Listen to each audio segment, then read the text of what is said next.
In the meantime, I'll get you the latest statement on part of US Vice President Kamala Harris that has also been released. What she has to say on this latest report of another assassination bid on Donald Trump. This is Vice President Kamala Harris and, of course, the opponent this time in the U.S. presidential elections, where she says, and I quote, "I have been briefed on reports of gunshots fired near former President Trump and his property in Florida. I'm glad that he's safe. Violence has no place in America." That is what Kamala Harris has to say. Joe Biden himself has also come out with a statement saying that he is relieved. He is relieved that Donald Trump is safe, and saying that we must do all our part to ensure that this incident does not lead to more violence, and saying that also relieved that when it comes to the action that has been taken in timely action by the U.S. Secret Service and the law enforcement partners for their vigilance, as President Biden has been saying that the administration will ensure that the Secret Service has every resource, capability and protective measure necessary to carry out its critical mission.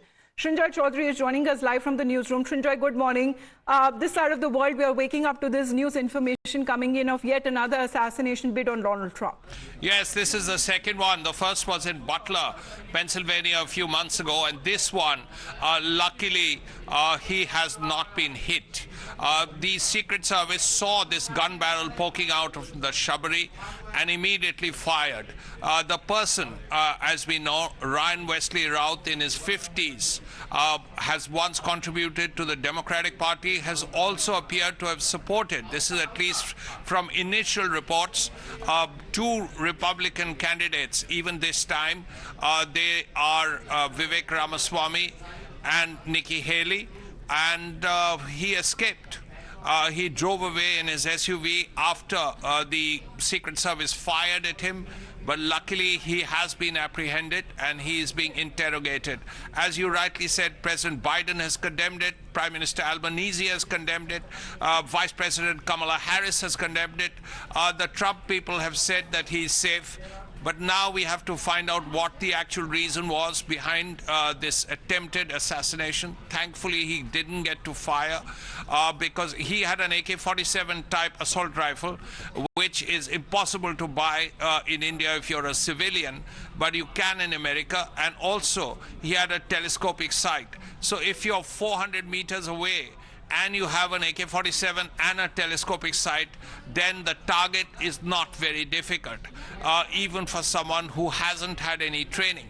Now, we will have to find out what the reason was, and also if there were any special measures being taken by the Trump people and the U.S. government, headed by President Joe Biden, to ensure that the next 50 days at least, President Trump, who has been president in the past and is automatically entitled to Secret Service protection, gets additional protection, or what happens now. Because the election is at a very critical stage. We are just 50 days away from the election on the 5th of November. Right. And any calamity at this point would be really terrible. And, United States has had a past when it comes to presidents being assassinated, attacks being happening, but it seems that Donald Trump will now have history written where he has escaped assassination bids on him.